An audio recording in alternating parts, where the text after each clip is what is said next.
Muy bien, vamos a hablar de los últimos temas de la sección de otología. Vamos a hablar primero de la parálisis facial. Para hablar de parálisis facial, primero tenemos que hablar del nervio facial. El séptimo par es un nervio mixto, ya que consta de fibras nerviosas tanto motoras, sensitivas y de acción parasimpática. Las fibras motoras se van a encargar de inervar los músculos de la hemicara correspondiente, el músculo del estribo, el vientre posterior del digástrico y el platisma del cuello. Las fibras sensitivas van a estar encargadas de recoger la sensibilidad del conducto auditivo externo, específicamente del área de Ramsay-Hunt, que comprende la porción inferior de la membrana timpánica, el piso del conducto auditivo externo y parte de la concha auricular. Además, van a estar encargadas también de recoger la sensibilidad gustativa de los 2/3 anteriores de la lengua, ayudadas por una rama del glosofaringio. La acción parasimpática se va a encargar de la secreción de las glándulas tanto lagrimal, glándulas salivales, submaxilares y sublinguales. El nervio facial va a tener un núcleo motor que se encuentra en la zona inferior de la protuberancia del tronco encefálico. Este va a recibir aferencias corticales bilaterales, como se ven acá en las líneas púrpuras, para la parte alta de la cara, y va a recibir fibras aferentes unilaterales y cruzadas, eso quiere decir contralaterales y cruzadas, para el cuarto inferior de la cara, para la mitad inferior de la cara. El nervio auditivo en el oído va a entrar por el conducto auditivo interno junto con el paquete esteatoacústico, con el nervio facial y el nervio vestibular. A partir de aquí va a empezar un recorrido intraóseo hasta la caja del oído medio. Este recorrido intraóseo lo realiza en un conducto llamado conducto de Falopio. Vamos a poder ver nosotros en este recorrido, vamos a diferenciar tres áreas, o sea, va a estar dividido en tres. Va a estar dividido en un área laberíntica, en un recorrido laberíntico, en un recorrido mastoideo. En este lugar va a chocar contra la mastoide y acá se va a producir un engrosamiento, que este engrosamiento es llamado ganglio geniculado, que es el origen sensitivo de este nervio. A partir del ganglio geniculado va a empezar el segmento timpánico entrando por la caja a la caja del oído medio, recorriendo por sus paredes hasta llegar a la membrana timpánica. En la membrana timpánica va a discurrir por la parte superior de la membrana timpánica y va a salir por el agujero estilomastoideo, dividiéndose en la parótida en sus ramos terminales. En este recorrido, en el conducto de Falopio, van a aparecer tres ramas importantes para su topodiagnóstico. A partir del ganglio geniculado vamos a ver la primera rama, que es el petroso superficial mayor, que es el responsable de la secreción de las glándulas lagrimales y de las glándulas sublinguales y submaxilares. Vamos a tener luego el nervio del músculo del estribo, que se va a encargar de darle inervación al músculo del estribo para dar el reflejo estatoacústico, y el nervio de la cuerda del tímpano, que se va a unir con una rama del glosofaringio para recoger la sensibilidad de los 2/3 anteriores de la lengua. La parálisis facial. Hablando ya propiamente de parálisis facial, esta es una mononeuritis, es la lesión periférica más frecuente, esto debido a su largo recorrido intraóseo, aproximadamente 3 centímetros dentro del hueso temporal. Y es en este trayecto donde se van a poder ver la mayoría de sus lesiones, un 90% de los casos de lesiones y se dan en este recorrido. Su diagnóstico, o sea, el diagnóstico de parálisis facial, se basa netamente en la anamnesis y en la exploración física, recurriendo a las pruebas complementarias solamente para confirmación del origen de esta enfermedad. ¿Cómo vamos a ver a un paciente en la clínica? Vamos a ver primero que toda la musculatura de la cara, de la hemicara que va a estar afectada, va a estar mucho más flácida, y así vamos a ver que hay borramientos tanto de las líneas de expresión en la frente, alrededor de los ojos. Vamos a ver un borramiento o una atenuación del surco nasogeniano. Vamos a ver que la boca se va a desviar hacia el lado sano, produciendo un signo característico cuando le decimos al paciente, por ejemplo, que nos muestre los dientes o que sonría. Solamente vamos a ver separación de los labios en el lado sano, dando una forma de raqueta llamada también signo de Pitres. Vamos a ver el ojo, un párpado inferior caído, va a haber una ptosis palpebral, donde va a haber acumulación de lágrimas por epífora, o sea, va a haber un lago lagrimal en el párpado inferior, y va a haber ausencia de parpadeo y ausencia de cierre en el párpado superior. Cuando le pedimos al paciente que cierre los ojos, vamos a ver también que va a haber un movimiento del globo ocular hacia arriba y hacia adentro llamado signo de Bell o signo de la muñeca. Vamos a tener dislalia, le pedimos al paciente que hable y va a haber una alteración en la articulación de la palabra por la flacidez de los músculos.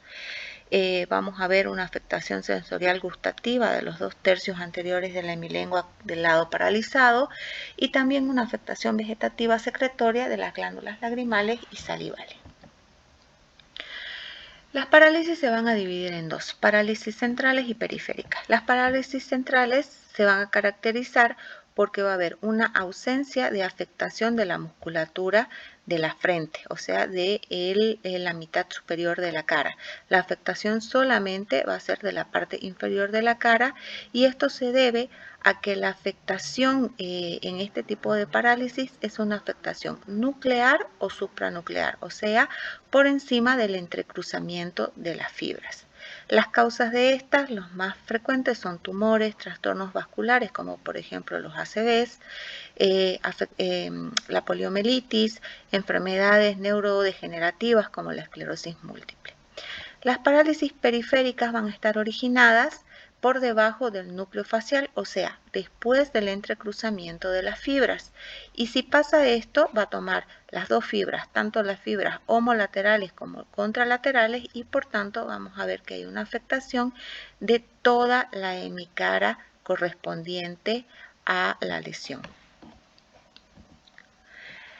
Las parálisis periféricas, que son de las cuales nosotros nos vamos a ocupar, los otorrinolaringólogos, por orden de frecuencia vamos a tener la parálisis aguda idiopática o parálisis de Bell. Estas van a ser más o menos un 40% de los casos. Es idiopática, como dice su nombre, no tenemos una causa 100% 100% de su origen, pero vamos a manejar dos teorías, las teorías vasculares y las teorías virales. Esta parálisis, su característica es que tiene una aparición brusca y tiene como antecedente que pueden venir procesos gripales, virales, previos a la aparición de la misma. Y se da mucho en personas con patologías previas como la hipertensión y la diabetes. Esta es benigna, ya que puede tener una recuperación total de los síntomas en un 80% entre 15 y 30 días. En segundo lugar, vamos a tener las parálisis traumáticas. Estas pueden ser de dos tipos, las parálisis causadas por traumas externos y las iatrogénicas. Las parálisis por traumas externos pueden ser, por ejemplo, traumas obstétricos en el momento del parto por compresión de la punta de los peñascos, ya sean por tracción manual o por forceps. Después están las fracturas en los pacientes politraumatizados con fracturas de base de cráneo, como las fracturas transversales de hueso temporal o las longitudinales de hueso temporal, las conmociones cerebrales o las hemorragias intracerebrales también. Y vamos a tener las otras causas traumáticas que son las iatrogénicas, que se dan en las cirugías por tumores de ángulo pontocerebeloso o colesteatomas que pueden llegar a erosionar el hueso y comprometer el nervio facial, al igual que algunas cirugías de parótida. Vamos a tener también parálisis por causas tumorales como el schwannoma o neurinoma del acústico o el schwannoma o neurinoma del nervio facial. Vamos a tener las parálisis causadas por otitis, que pueden ser otitis aguda u otitis crónica. Las otitis agudas más que todo se dan por la migración de las toxinas de esta patología dentro del canal de Falopio, produciendo edema y produciendo toxicidad del mismo. Y las parálisis por otitis media crónica, que están dados más que todos por invasión del hueso del colesteatoma. El síndrome de Ramsay-Hunt, que es otra causa de parálisis facial, es una afectación del ganglio geniculado por herpes zóster. Esto se da a raíz de la latencia del virus herpes zóster después de alguna varicela, por ejemplo, y la reactivación del mismo por algún factor lleva a la aparición de vesículas en el conducto auditivo externo, como les había dicho, más que todo en la parte inferior y en el piso del conducto auditivo externo y la concha auricular, y a esto le vamos a sumar la parálisis facial periférica, acúfenos, hipoacusia y síndromes vestibulares. A esto llamamos nosotros síndrome de Ramsay-Hunt. Las pruebas complementarias de topodiagnóstico. Las pruebas complementarias de topodiagnóstico generalmente son pruebas que son muy poco requeridas, son muy poco pedidas, porque son solamente para poder hacer un topodiagnóstico de dónde puede estar la lesión del nervio facial. Vamos a tener, por ejemplo, el test de Schirmer, que es el test de lagrimeo, donde vamos a colocar dentro del saco conjuntival unas tiritas de papel filtro, donde vamos a ver la saturación de las mismas. Si hay una reducción del 30% de la saturación en alguno de los ojos, se considera patológica y va a indicar una lesión por encima del nervio petroso superficial mayor. El reflejo estapedial es mucho más pedido, ya que cuando nosotros hacemos las pruebas audiológicas podemos pedir timpanometría con reflejo estapedial. Este se mide, como les decía, mediante una timpanometría y tiene un valor cuando no existe alteración audiológica, o sea, cuando el paciente está con una audiometría dentro de parámetros normales. La ausencia de reflejo estapedial indica una lesión por encima del nervio que inerva el músculo del estribo. El flujo salival, este es todavía más raro de poder realizar. Para esto tendríamos que canalizar cada conducto de Wharton y ver a través de esa canalización la cantidad de salivación que puede haber, induciendo con alguna sustancia ácida, como por ejemplo jugo de limón. Si hay una reducción del 25%, comparando entre ambos lados, se dice que hay una lesión por encima del nacimiento de la cuerda del tímpano. La gustometría es el estudio del gusto. Lo que se hace es mediante estímulos químicos, generalmente con sabores amargos, ácidos, dulces, picantes, estimulación de los 2/3 anteriores de la lengua y comparar la percepción con el lado normal. Si hay una alteración, se sugiere daño por encima de la salida de la cuerda del tímpano. A los pacientes con parálisis faciales periféricas también nosotros tenemos que realizar estudios audiométricos, audiometría, logodiometría y la tímpanoimpedanciometría con reflejo estatoacústico, reflejo estapedial. Podemos pedir también potenciales evocados de tronco auditivo, siempre y cuando el paciente se acompañe, además de la parálisis facial, con algún síndrome cócleo-vestibular, o sea, con vértigo periférico y con una hipoacusia perceptiva del mismo lado, especialmente si ésta tiene instauración aguda. Los estudios de imágenes, podemos hacer radiografía, tomografía axial computada de peñasco o de mastoide para poder descartar algún proceso que comprometa el hueso temporal, por ejemplo, erosiones óseas o en procesos de otitis media crónica donde querramos descartar alguna complicación. La resonancia magnética nuclear es más que todo para detectar alteraciones a nivel de partes blandas, como por ejemplo aumentos en la captación en la cóclea. Podemos también hacer el seguimiento del nervio facial en el trayecto intracraneano o intratemporal. La cialografía parotidia es útil en caso de que hayan parálisis faciales extrapetrosas, o sea, cuando están por fuera del agujero estilomastoideo. Y esto nos sirve también para poder hacer un planeamiento quirúrgico en caso de algún tumor de parótida. Las pruebas eléctricas. Las pruebas eléctricas las utilizamos solamente para pronóstico de la evolución de la parálisis facial. Generalmente se las realiza después de los 15 días de evolución y entre ellas tenemos la electroneurografía y la electromiografía, que son las más comunes, donde la electroneurografía del facial va a medir los potenciales de acción del músculo producido por un estímulo percutáneo y la electromiografía registra la actividad de la placa motora. Después, tenemos otra prueba que es el reflejo trigémino facial o blink test, que va a estudiar el arco reflejo entre el nervio trigémino y el facial eferente a nivel de la protuberancia baja, pero es mucho menos requerida. Las más requeridas son la electroneurografía y la electromiografía, que nos va a hablar del potencial de recuperación tanto del músculo como de la placa motora. Diagnóstico diferencial de parálisis facial la debemos hacer con asimetrías faciales adquiridas, como asimetrías óseas o hemiatrofias del músculo y piel, asimetría facial de tipo constitucional, congénito, y las miopatías, que entre las más frecuentes está la miastenia gravis. El tratamiento básicamente va a estar dado por tratamiento con corticoides, con dosis altas para empezar el tratamiento, ir bajando siempre en decreciendo las dosis. Vamos a dar vitamina B, que nos va a ayudar con la mielina del músculo facial, antibióticos en caso de sospechar algún proceso infeccioso, el aciclovir cuando tenemos parálisis de Bell, donde estemos sospechando la afectación de algún virus.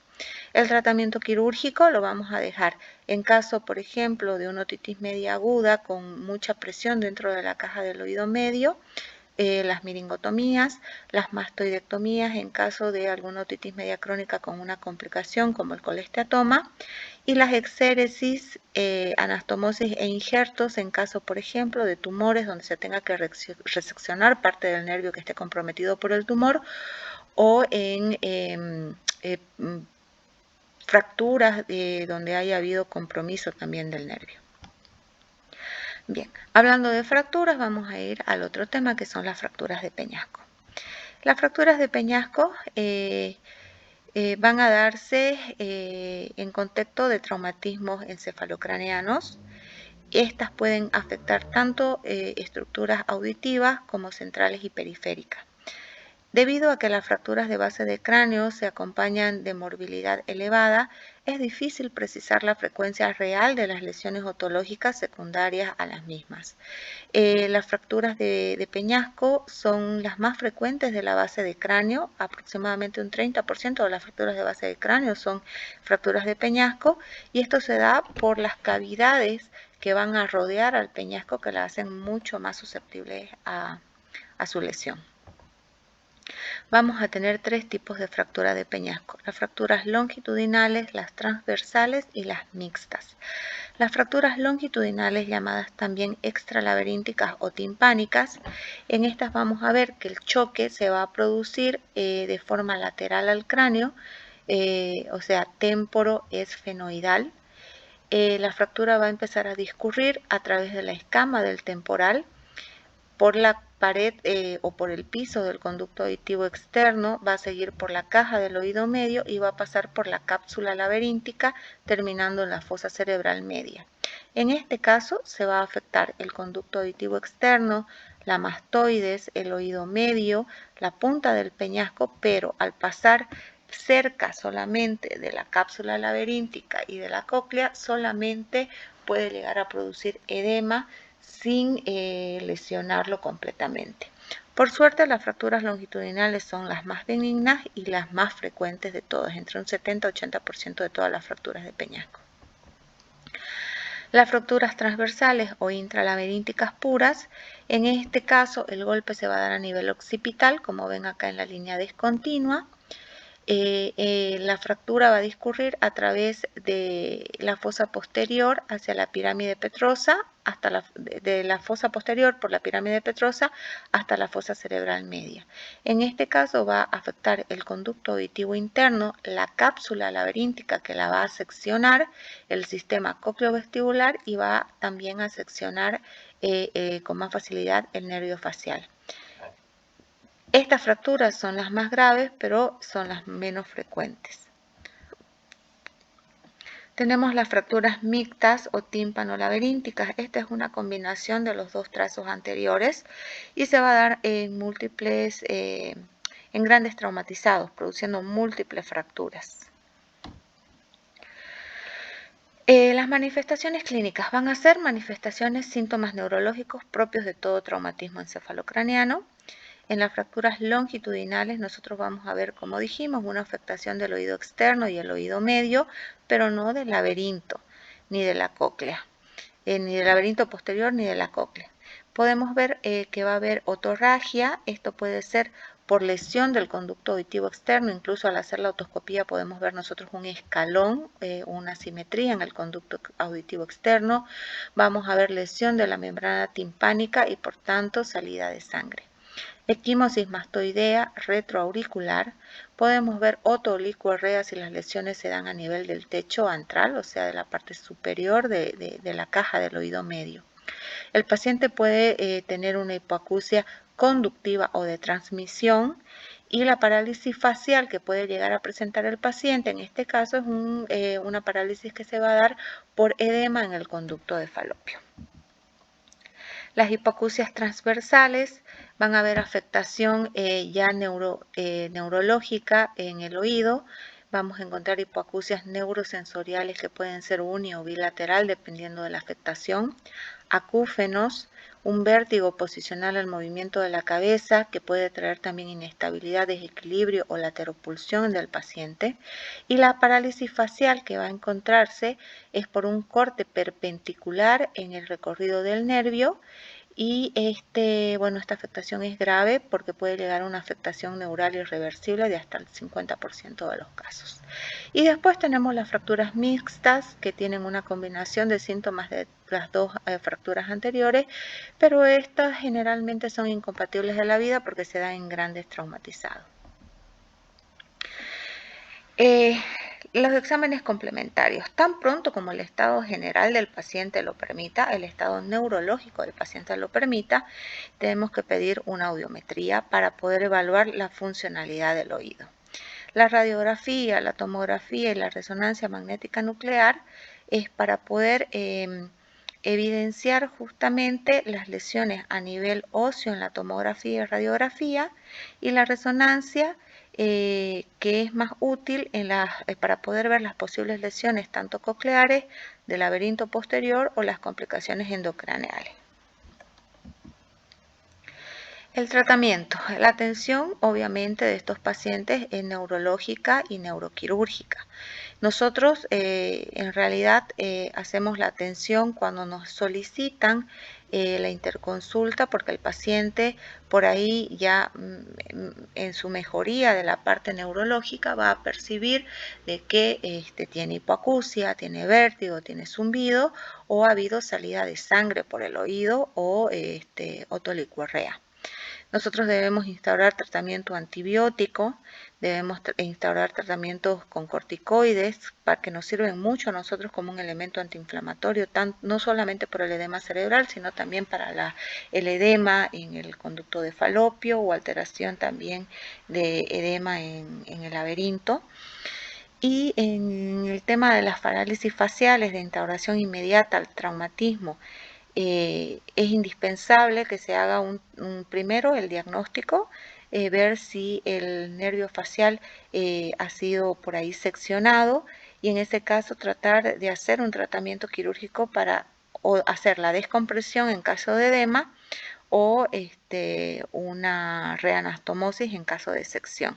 En la mayoría de los casos, en las parálisis faciales que son por edema, se hace solamente observación y tratamiento médico. Ahora vamos a hablar de otra patología, que es la hipoacusia súbita. La hipoacusia súbita idiopática es una sordera de tipo neurosensorial de instauración súbita o rápida. Hablamos de horas a días, hasta 72 horas como definición. El mecanismo etiopatogénico es desconocido y nosotros vamos a tener un complejo sindrómico de hipoacusia súbita donde vamos a encontrar no solamente la hipoacusia de tipo neurosensorial, sino también vamos a encontrar acúfenos. El paciente puede presentar no hipoacusia, pero sí sensación de oído pleno, oído tapado, una distorsión sonora y en un 40% de los casos este también puede estar asociado a síndromes vestibulares. Es una patología infrecuente con una incidencia estimada aproximadamente entre 2 y 20 por cada 100.000 habitantes, pero se estima que esta está subdiagnosticada por la falta de la consulta de aquellos pacientes que presentan resolución espontánea o también por la tardanza de la llegada al especialista. Muchas veces el paciente llega al médico general a una emergencia, el médico, da gotas, le da tratamiento y cuando no resulta, recién es derivado, pero para esto pueden haber pasado incluso semanas, ¿no? Se cree que se presentan 15.000 nuevos casos nuevos en el mundo por año.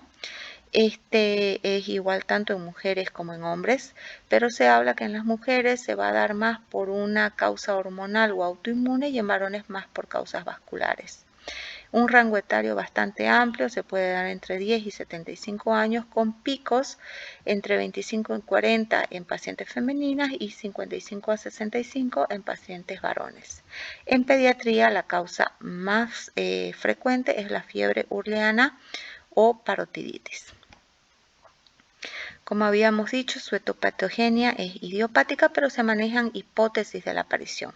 Por ejemplo, podemos manejar la causa infecciosa o viral, que se da, por ejemplo, en la parotiditis, en la fiebre urleana o en los cuadros gripales de vías aéreas superiores. Esta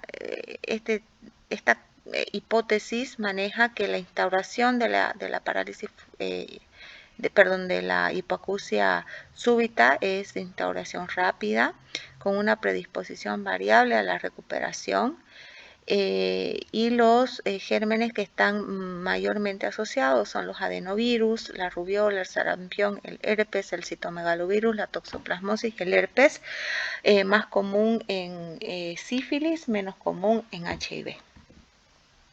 Otra hipótesis es la causa vascular. Esta se da más en grupos varones, más en 55 a 65 años, y el mecanismo es la hipoxia e isquemia de un lecho microvascular deteriorado. Eso quiere decir pacientes que tienen por ahí antecedentes patológicos como la hipertensión o la diabetes mellitus de base. Lo que va a haber es una afectación del lecho vascular. Habíamos dicho, si se acuerdan de cuando hablamos de irrigación del oído interno, de que la irrigación se daba por una sola arteria, que era una rama de la arteria basilar, que es la arteria cerebral anteroinferior, que va a dar dos ramas, la arteria coclear común y la vestibular anterior. La arteria coclear común, que se va a dividir en una ramita coclear y una arteria vestíbulo-coclear, y la ramita coclear propiamente dicha es la que va a dar la inervación al laberinto anterior. Si nosotros tenemos algún tipo de alteración a nivel de cualquiera de estas ramas de la arteria basilar, vamos a tener afectación tanto coclear como vestibular o cocleovestibular. Los factores vasculares, vamos a tener también factores de tipo hemorrágico, como alteraciones en el drenaje venoso, hipertensión arterial, leucemias, especialmente las aplásicas, desórdenes hemostáticos que se dan en pacientes con hepatopatías, con consumo de alimentos, de medicamentos anticoagulantes y antiagregantes plaquetarios. Otra causa vascular es la obstrucción vascular local, que produce isquemia a nivel del órgano de Corti, y esto puede producirlo ateromas, émbolos, hiperviscosidad de la sangre que se puede dar por dislipidemia, por diabetes o también por el uso de anticonceptivos orales. Otras causas vasculares son la aparición de tumores, como por ejemplo el neurinoma del acústico, que va a dar compresión, que puede llegar a ocasionar edema o hemorragias intratumorales, y espasmos vasculares por inestabilidad tensional o estados neurovegetativos que pueden explicar que hayan que hayan hipoacusias que puedan revertir espontáneamente, pero pueden llevar también a tener cuadros recurrentes. Se maneja una teoría alérgica también, donde se dice que hay una reacción tipo anafiláctica dentro del órgano de Corti. Para esto debemos tener en cuenta los antecedentes de atopía del paciente y de la familia del paciente. Generalmente estos pacientes tienen buena respuesta a los tratamientos con antihistamínicos. Y bueno, la hipoacusia se puede dar porque hay un aumento de la permeabilidad capilar y se va a producir un edema en la estría vascular, que es donde se produce en cierta cantidad líquido endolinfático. Otra teoría es el aumento de presión en el órgano de Corti, que se puede dar en el hidrops endolinfático, en la enfermedad de Meniers, que ya la hemos visto. Esta es una afectación específica del vestíbulo anterior, o sea, de la parte, perdón, no del vestíbulo anterior, del laberinto anterior, y esta se puede dar por un aumento de la secreción de líquido endolinfático en la estría vascular o una disminución de la absorción en el saco endolinfático. Además, a este tipo de hipoacusia lo van a acompañar acúfenos y síntomas vestibulares periféricos. La causa traumática, que puede estar dado por algún acto quirúrgico donde se vea lesionada la ventana oval o la ventana redonda, produciendo fístulas perilinfáticas. También puede darse en traumas del hueso temporal, en fracturas o enfermedades por descompresión, o sea, barotraumas, cuando hay alteración de la presión del oído medio.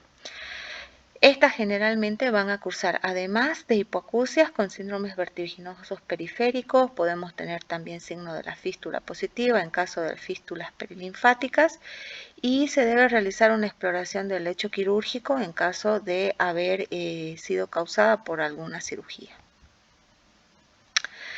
La causa autoinmune, que esta es la hipótesis autoinmune, esta está cada vez más en boga sobre la posibilidad de poder tener una hipoacusia idiopática. Esta se da por una liberación de autoantígenos endolaberínticos que van a ser reconocidos como cuerpos extraños por el sistema inmune del paciente y van a desarrollar una respuesta defensiva exagerada contra el órgano de Corti, produciendo destrucción de las células del órgano de Corti. Esta es rápidamente progresiva, generalmente no es súbita, sino que puede ir poco a poco, pero muy rápido. Es bilateral y puede ser generalmente simétrica y va a ser fluctuante. Esto es lo que puede pasar: lesiones neuríticas en el órgano de Corti por afectación tanto de los linfocitos como fagocitos y depósitos cocleares de autoinmunocomplejos que se posan en las células, produciendo la destrucción de las mismas. ¿En qué patología esto es muy común? En la granulomatosis de Wegener, en los síndromes de Cogan, la poliarteritis nodosa, el lupus eritematoso sistémico y enfermedades autoinmunes propias del oído interno como la arteritis temporal. El diagnóstico. El diagnóstico lo hacemos por la clínica. Es una de las pocas urgencias otorrinolaringológicas de oído. Hay que orientar al paciente sobre la posibilidad de la etiopatogenia, o sea, hablarle de las hipótesis que se pueden manejar de la aparición de la misma. Hay que mejorar mucho el contexto psicosomático del paciente. Hay que mejorar cualquier patología concomitante, eso quiere decir hipertensión, diabetes o alguna enfermedad de base. Y la terapéutica, o sea, la integración del tratamiento tiene que ser lo más rápida y específica posible. Nosotros debemos sospechar de hipoacusia súbita en todo paciente con una hipoacusia unilateral o bilateral de rápida instauración, sin pródromos ni auras, asociada a acúfeno o distorsión sonora, que puede o no estar asociada también a vértigo periférico con síntomas neurovegetativos. Y debemos hacer una anamnesis detallada de todas las posibilidades de cómo podemos recabar información para poder hacer una hipótesis diagnóstica del porqué de la hipoacusia. Nosotros vamos a hacer una otoscopía, en este caso la otoscopía va a ser normal, hacemos una acumetría y vamos a ver que puede estar presentando el paciente una hipoacusia perceptiva o neurosensorial. El Weber en este caso va a estar lateralizado al oído sano y el RINE puede estar ausente en el oído afectado. Este paciente, cuando nosotros tenemos sospecha de una hipoacusia súbita idiopática, es de las pocas urgencias otorrinolaringológicas donde la fonoaudióloga tiene que tratar en lo posible de realizar la audiometría en el día. Es una urgencia otorrinolaringológica. En este caso, nosotros vamos a encontrar en la audiometría una hipoacusia de tipo neurosensorial de diferentes grados. Pueden ser grados de leve a moderadas o pueden ser cofosis completa, o sea, pérdidas completas de la audición. Acá vamos a tener una hipoacusia bilateral que puede ser de leve a moderada y puede tener también tintes de severa. Acá vemos estas flechitas en la audiometría donde nos va a indicar que se le dio el máximo de potencia al audiómetro, pero el paciente no lo captó. O puede ser una hipoacusia de leve a moderada, como vemos acá abajo. Los potenciales evocados de tronco y las autoemisiones acústicas. Bueno, en realidad está indicado más que todo el potencial evocado de tronco auditivo en caso de que nosotros estemos sospechando de una lesión que sea retrococlear. Por ejemplo, la aparición de un tumor. En los potenciales vamos a ver una disminución en el intervalo del 1 al 5 y las latencias van a estar mucho más lentas, digamos, ¿no? Vamos a tener una ampliación de las ondas. Y exámenes complementarios que se le va a pedir laboratorio. Se le tiene que pedir una rutina que implique también hepatograma, velocidad de eritrosedimentación, proteína C reactiva, función renal y hepática, un perfil lipídico con colesterol y triglicéridos. Podemos pedir pruebas serológicas al estar sospechando por ahí de alguna infección, como por ejemplo lupus, herpes, Epstein-Barr, VIH, sífilis. Podemos pedir titulación de IgM y IgG y también perfil tiroideo y algunas pruebas para descartar enfermedades tipo reumatológicas. El Doppler cervical si se sospecha de alguna vasculopatía cervical o carotidia, la tomografía con y sin contraste si es que estamos sospechando alguna complicación a causa de una otitis, de un proceso infeccioso. Las pruebas calóricas y la nistagmografía se las hacemos a los pacientes que están también asociados a su hipoacusia, síndromes vertiginosos. La resonancia magnética de ángulo pontocerebeloso y conducto auditivo interno con gadolinio, en realidad la realizamos para descartar procesos tumorales o procesos donde haya estemos sospechando, por ejemplo, de un síndrome de Meniere, donde va a haber un hidrop, o sea, un aumento de los líquidos endolinfáticos, donde la resonancia magnética nos puede ayudar a ver la hiperintensidad en la cóclea y en vestíbulo. ¿Sí? Y también nos sirve para ver algún tipo de malformaciones vasculares. Acá tenemos una resonancia magnética con gadolinio de ángulo pontocerebeloso, donde en el círculo vamos a ver la aparición de un neurinoma o un schwannoma del acústico. Y esta es una tomografía donde vamos a poder ver, esta es la mastoides, este es el laberinto posterior, la cóclea, y lo que vamos a ver acá es que esta cóclea está hiperintensa, está teniendo mayor captación del contraste por el aumento de los líquidos endolinfáticos. Los factores pronósticos. Se dice que cuando hay hipoacusias súbitas en menores de 40 años tienen mejor pronóstico. Si la intensidad de la pérdida auditiva, o sea, en la audiometría, las pérdidas son de leves a moderadas, tienen mejor pronóstico. Si hay síntomas asociados a acúfenos o vértigos o afectación laberíntica, vamos a tener peor pronóstico. Si el tiempo de instauración del tratamiento es menor a 7 días, entonces tenemos también mejor pronóstico en la recuperación del paciente. El tratamiento, atención prehospitalaria, debemos decirle al paciente que debe evitar la manipulación del oído, y eso es cualquier tipo de lavaje o extracciones de cera que no son indicados. Evitar la exposición a ambientes ruidosos sin protección, suspender cualquier tipo de medicamento ototóxico y obviamente la automedicación y los tratamientos caseros. Debido a que en la mayoría de los casos no existe una etiología definitiva, siempre vamos a comenzar el tratamiento lo más rápido posible de forma empírica. Podemos hacer el uso de antivirales que no han demostrado su eficacia, pero si estamos sospechando de algún tipo de origen viral, podemos empezar a darlos. Hay que evitar el uso de tabaco, alcohol, sal y café.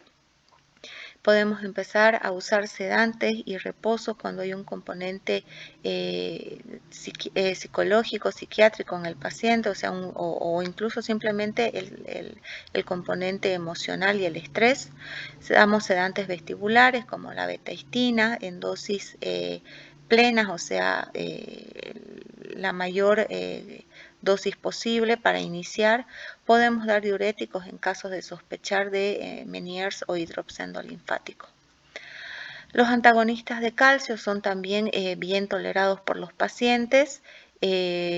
Son vasodilatadores cerebroselectivos que no alteran la función cardíaca. Entre estos estamos utilizando mucho más la flunaricina y la sinaricina. La sinaricina especialmente porque también posee efecto antihistamínico, si es que por ahí estamos sospechando de alguna hipoacusia por causa alérgica. Los corticoides. Usamos corticoides en grandes dosis, sobre todo los primeros 5 días, ya que nos va a ayudar con la vasoconstricción, nos va a reducir la permeabilidad capilar y estabiliza la membrana celular en el órgano de Corti. También va a disminuir la fagocitosis si es que estamos ante una hipoacusia de tipo autoinmune. Si el diagnóstico ha sido posible antes de los 30 días de inicio de los síntomas, el tratamiento con los corticoides orales pueden ser durante un mes, siendo las opciones más habituales el uso de prednisona, metilprednisolona o de Deflazacort. Esto por su menor efecto mineralocorticoide y por la mejor tolerancia también del paciente. Ahora, hay una posibilidad de una aplicación intratimpánica, la cual va a evitar los efectos sistémicos del corticoide, pero para esto el paciente tiene que estar en reposo por 48 horas y también se tiene que explicar que puede ser que no sea tan efectiva. Lo que se puede colocar de forma intratimpánica es la dexametasona o la metilprednisolona, y esta inyección se debe realizar durante 3 días consecutivos. Bien, ahora vamos con el último tema, que es la otoesclerosis. ¿Qué es la otoesclerosis? Otoesclerosis es la autodistrofia, o sea, la autoespongiosis de la cápsula laberíntica, que puede ser de aparición focal o difusa. Esto quiere decir que van a empezar a aparecer focos de hueso compacto donde no tenemos hueso compacto. Es hereditaria dominante y los factores hormonales determinantes para la aparición clínica. Generalmente los brotes se dan mucho más en los cambios hormonales, sobre todo en las mujeres, durante los embarazos y en la menopausia. 10% van a encontrarse los focos de otoesclerosis en 10% de los temporales de raza blanca. Va a ser un predominio de pacientes femeninos 2-1. Va a haber 1 de 7 con otoesclerosis histológicamente demostrada que presenten sintomatología. Y menos manifestación clínica entre los 20 y los 50 años. Vamos a tener 2 teorías de la aparición de estos focos de otoespongiosis: la teoría enzimática de Caussé y la teoría autoinmune. La teoría de Caussé habla del desbalance enzimático de los líquidos laberínticos que van a producir un daño de las fibrillas de colágeno en la cápsula óptica y en las células ciliares, que van a producir modificación de las estructuras, especialmente en el nicho de la ventana oval, o sea, en la articulación que se va a dar entre el estribo y la ventana oval. Y esto va a producir también que haya una diseminación de este daño a nivel del órgano de Corti a las células ciliadas. Vamos a tener 3 etapas. Estas etapas pueden ser progresivas, o sea, empezar con una fase vascular, congestiva, una fase de reabsorción ósea con otoesponjosis y una fase de neoformación de tejido óseo maduro, otoesclerosis, o llamada ya otoesclerosis, o puede ya manifestarse cuando la fase de otoesclerosis ya está instaurada. La otoesclerosis va a presentar una sintomatología muy característica. Va a presentar hipoacusia bilateral en el 90% de los casos. Esta puede comenzar como una hipoacusia bilateral conductiva que puede llegar a perceptivizarse o ser mixta. Esta puede ser progresiva o darse en brotes, como les había dicho, cuando los pacientes empiezan a tener ciertos cambios hormonales. Va a estar asociada a acúfenos graves o agudos y puede pueden estar precedentes o pueden estar simultáneos a la hipoacusia. Quiere decir que el acúfeno puede presentarse como un síntoma debutante de la enfermedad o puede ser de aparición simultánea con la hipoacusia. Las formas clínicas. Tenemos 3 formas clínicas de otoesclerosis. La forma clínica de Bezold o Politzer, que es de transmisión pura, o sea, donde vamos a tener una hipoacusia conductiva.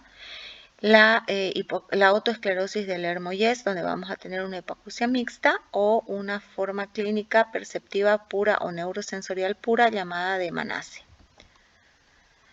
Cuando tenemos una sospecha de otoesclerosis, nosotros tenemos que realizar un diagnóstico en base a la otoscopía, al interrogatorio, pruebas complementarias como los diapasones, la audiometría, la logoaudiometría, la tímpanoimpedanciometría. Y podemos realizar también algunas pruebas de imagen como la tomografía. El paciente con otoesclerosis puede quejarse de 2 tipos de paracusia. La paracusia, que son audiciones que son paralelas a lo normal, pueden ser las paracusias de Wills y la paracusia de Webers. En la paracusia de Wills, el paciente con otoesclerosis se va a quejar de que escucha mejor en ambientes ruidosos, o sea, escucha mejor donde hay ruido. Y la paracusia de Webers, el paciente va a referir que tiene que dejar de masticar para poder escuchar bien. Las pruebas complementarias, sí o sí se le tiene que pedir una audiometría y una logoaudiometría.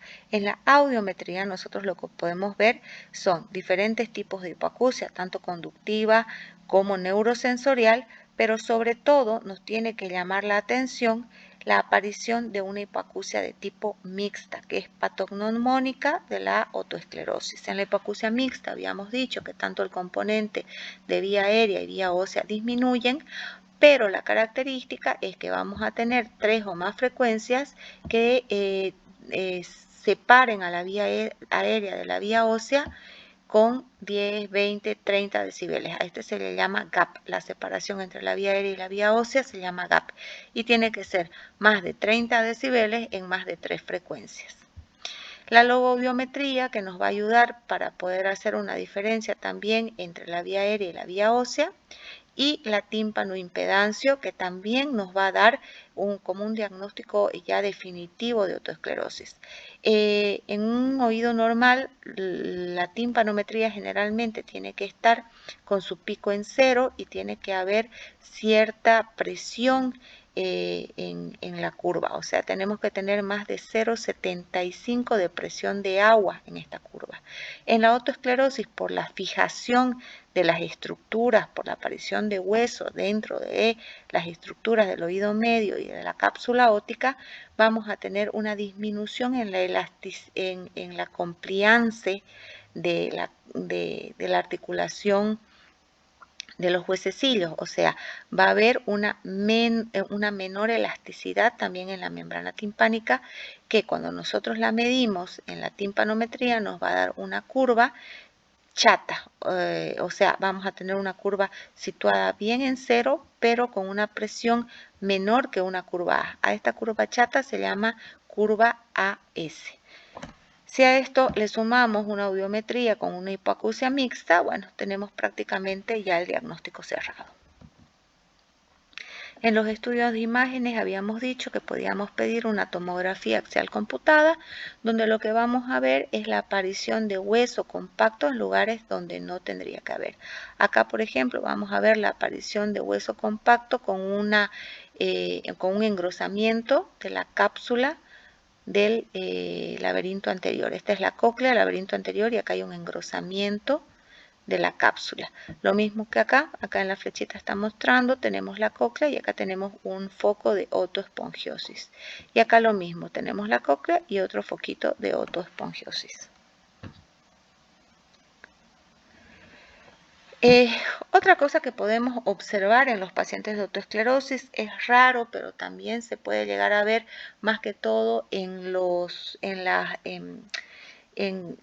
cuadros de otoesclerosis de reciente aparición, es cuando hacemos la otoscopía sobre la membrana timpánica a traslucencia, vamos a ver lo que se llama la mancha rosada de Schwartz, que la mancha rosada de Schwartz no es más que una mancha vascular que vamos a ver nosotros a traslucencia en la membrana timpánica, que nos va a mostrar la neoformación de vasos, o sea, la fase congestiva de la aparición de los fotos de otoespongiosis, tanto en el promontorio, como se ve acá, como a veces en la articulación incudo-estapedial, o sea, del estribo con la ventana oval.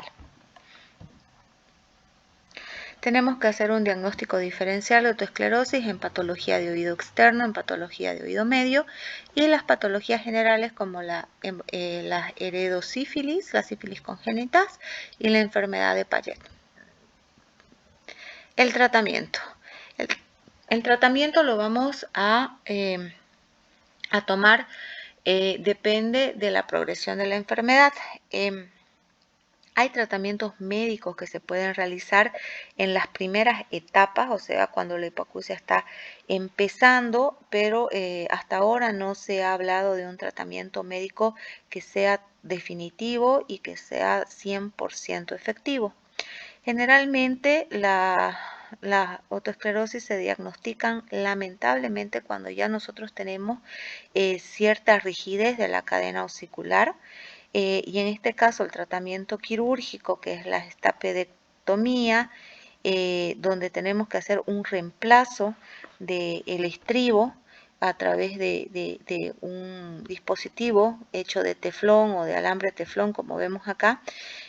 Son ya cuando, bueno, tenemos una instauración de una hipoacusia mixta.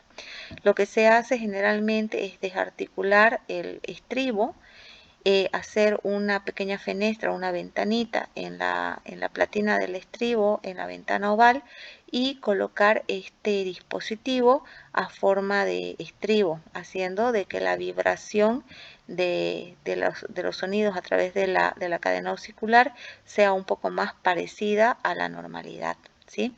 Lo malo de esto es que a veces estas prótesis se mueven y los resultados de la cirugía son variables, ¿no? 50% tienen muy buena evolución y otro 50% pueden llegar a tener una peor audición.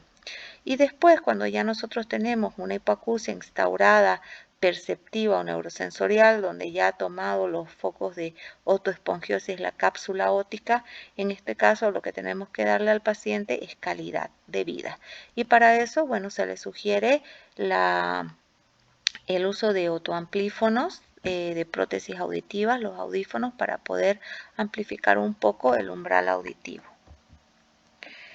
Y con esto estaríamos terminando los últimos temas de otología que también van a entrar para el examen. Mucha suerte.